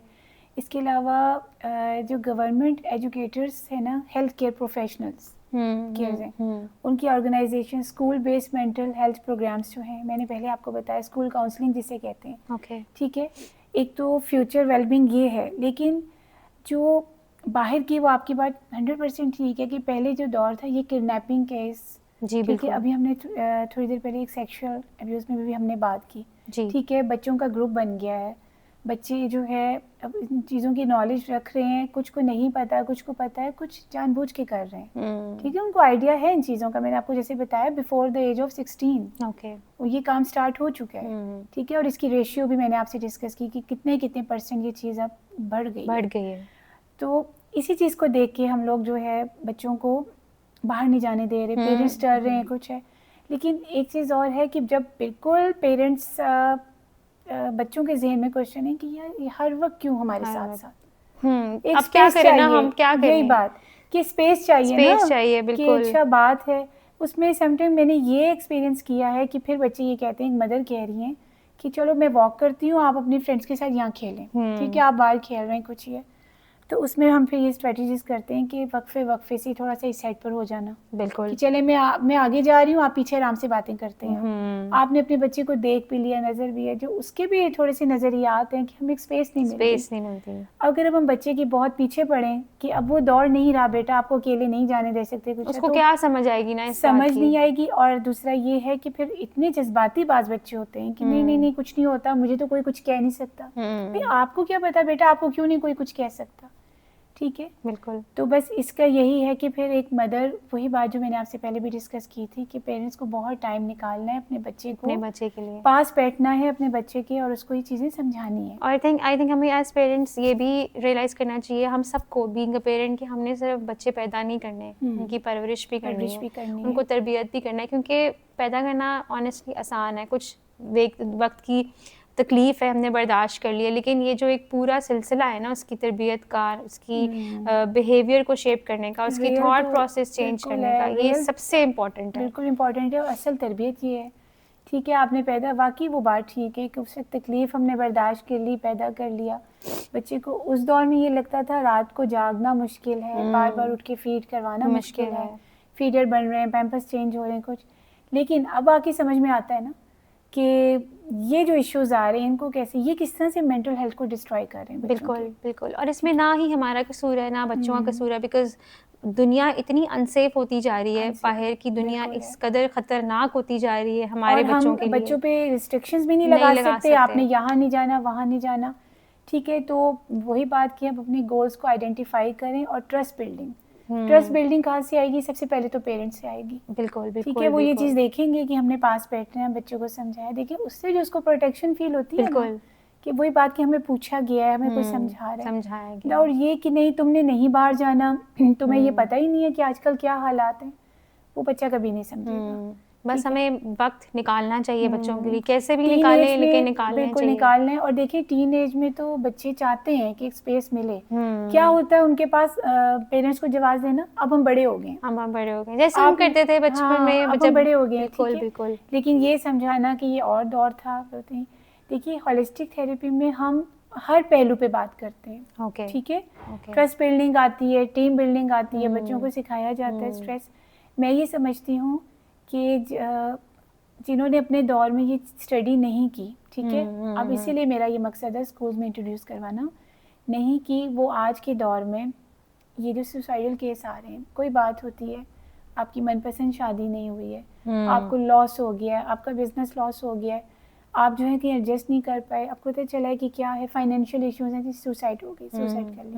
बिल्कुल। तो थ्रू हॉलिस्टिक थेरेपी हम बच्चों को सिखा कर डिफरेंट टेक्निक्स के साथ, through games, through activities and through worksheets भी, ठीक है, इतना उनको कॉप अप करना आ जाता है कि वो, देखिए मैं ये तो नहीं कहती कि कभी उनके साथ मसले नहीं आएंगे, बिल्कुल ऐसा हो नहीं सकता, बिल्कुल ठीक है, डिप्रेशन उनको भी होगी, एंजाइटी उनको भी, लेकिन उनको कॉप अप करना आ जाता है, चीज़ों से को डील करना आ जाता है, डील आएगा, और वो ये नहीं करेंगे कि इतनी सी बात होगी तो हम सुसाइड कर लें, हम ये कर लें, नहीं, ऐसा नहीं, उनको ये सब चीज़ों को समझना आता है, डील करना आता है, बिल्कुल। एंड स्कूल्स में तो हमने एक पूरा एक ओपन एरिया रखा होता था जिसमें हम प्रॉपर तरीके से बच्चों को जो ये है ना हमारी डीप ब्रीथिंग एक्सरसाइजेज हो गई, हमारी सेल्फ जितनी है सेफ, वही बात सेफ एंड सपोर्टिंग एनवायरनमेंट में बच्चों को ये सब कुछ सिखाना चाहिए, ठीक है, रिलैक्सेशन टेक्निक्स देते हैं, माइंडफुलनेस मेडिटेशन दी जाती हैं, ओके, क्योंकि देखिए ये एंजाइटी को भी कवर कर रही है, डिप्रेशन को भी कवर कर रही है, और जो मैंने आपको मेन बताया था कि जो बहुत ज़्यादा बच्चों के ज़हन में असर कर रही है, पोस्ट ट्रॉमेटिक स्ट्रेस, यानी कि कोई इवेंट जो उनके साथ हो चुका है और अब उसका स्ट्रेस उनको बाद में एहसास उसको फील हो रहा है, और स्पेशल ये वुमेन में ये जो ईटिंग डिसऑर्डर भी आ रहे हैं ना, जी जी जी, ये भी प्रॉब्लम करती हैं। ये क्या प्रॉब्लम करती हैं कि एक तो वही थोड़ा सा उन पे प्रेशर होता है काम का, हम सोसाइटल प्रेशर ले लें, ठीक है, और दूसरा ये जो मिसअंडरस्टैंडिंग है ना कि एक अपनी ब्यूटी को इन्हांस कर रही है ना, कि खा लिया तो बस मोटे हो गए, ये हो गया वो, मतलब हेल्दी डाइट प्लान पे आप नहीं जा रहे, आप ये कर रहे हैं, आप खाने को रोक रहे हैं, बिल्कुल, तो आप हेल्दी खा लें, हेल्दी खाएं। तो ये जो वुमेन में ईटिंग डिसऑर्डर आ रहे हैं ना, इसके भी इम्पैक्ट बच्चों पे पड़ते हैं, वो बच्चे देखते हैं माँ ये खा रही है, बाप ये खा रहा है, तो वो फिर वही फास्ट फूड और ये सब चीजें वो भी खाना शुरू कर देते हैं, और वो कॉपी करते हैं, आगे करते हैं कि क्या है कि मदर नहीं खा रही, अब मदर के पास जवाब नहीं, मदर अगर कह भी देती है कि मैं अपने आप को फिट रखने के लिए सब कर रही हूँ, तो वो इतनी छोटी एज में ना, देखिए बच्चों को तो अभी जरूरत नहीं है, बिल्कुल, ठीक है, उनको तो अभी उनके अंदर हम ये कॉम्प्लेक्स डेवलप करते हैं, उनको तो हेल्दी अभी खाना है, उनको करना है, लेकिन क्या है कि वो, तो आपको जब एक करना है ना, रोल मॉडल बनना है, ठीक है, मॉडलिंग जो है ना, मॉडलिंग बिहेवियर, ये बहुत काउंट करता है, अगर आप बच्चे के सामने जो कर रहे हैं वो कॉपी कर रहे हैं, ठीक है, हम इसको कहते हैं मॉडलिंग हो रही है, और वो मॉडल बिहेवियर आप क्या शो करेंगे उसके साथ, हमेशा पॉजिटिव करें, बिल्कुल, ठीक है, रोल प्लेइंग एक्टिविटीज़ कराई जाती हैं, जो मसला बच्चे के साथ पेश आ रहा है, उसी सिनेरियो को हम जो है वो सामने करते हैं, और एक रोल प्ले होता है, ठीक है, उसमें बच्चों के ग्रुप्स बनाए जाते हैं, क्या होता है, बच्चों का एक्टिविटीज़ के थ्रू, एक तो देखिए ना इंटरेक्शन उनके और क्लोज होते हैं बच्चे, हर बात अपनी जो है, जो वो नहीं भी कह पा रहे, वो इजीली रोल प्ले के थ्रू वो कर देते हैं, एक वो में उनका वो अपना ड्रामा प्ले करें, इट्स लाइक कि वो अपना फियर फेस करें, उस मतलब जो आप सीन इनैक्ट करें उसके थ्रू, बिल्कुल, एक तो मैंने आपको नैरेटिव लैंग्वेज बताया था, जी, ठीक है, ये तो बहुत छोटे बच्चों के साथ अप्लाई की जाती है, through play therapy and through जो है वो स्टोरी टेलिंग, लेकिन टीन एज में जो है वो रोल प्ले बहुत मुफीद है, ओके, ठीक है, और जो वो एक्सप्रेस नहीं भी कर पा रहे ना, वो रोल प्ले के थ्रू कर देते हैं, तो बेसिकली हमारे हॉलिस्टिक में ये बहुत फ़वाइद हैं, ओके, जी, ठीक है, thank you so much Mariam for being on the show, and I really hope कि हमारी इस पॉडकास्ट, हमारी इस डिस्कशन के थ्रू लोगों के अंदर ये अवेयरनेस जाए, और लोगों को ये एहसास हो कि थेरेपी कोई टैबू नहीं है, थेरेपी कोई बुरी चीज़ नहीं है, और अगर आपके बच्चे के साथ कोई भी मसला है, जिस तरह मरियम ने अभी बताया कि अगर आप अपने बच्चे के अंदर कोई भी ऐसा सिम्टम देख रहे हैं कि वो एग्रेसिव हो रहा है, उसके मूड स्विंग्स हो रहे हैं, उसको कोई ईटिंग डिसऑर्डर हो रहा है, कुछ भी ऐसा जो कि आपको नॉर्मल रूटीन से एबनॉर्मल लग रहा है, तो प्लीज़ इसमें कोई बुराई नहीं है कि हम एक थेरेपिस्ट को या एक चाइल्ड साइकोलॉजिस्ट को कंसल्ट करें, और बच्चे की थेरेपी के साथ साथ एज पेरेंट्स हमें भी उस चीज़ को एक्नॉलेज करना चाहिए और एक्सेप्ट करना चाहिए, तभी हम एक सेफ़ और एक अच्छा फ्यूचर अपने बच्चों के लिए क्रिएट कर सकते हैं। Absolutely. Thank you so much, Mariam, for being on the show and for giving me this opportunity to have you here. Thank you so much. Most welcome. Thank you.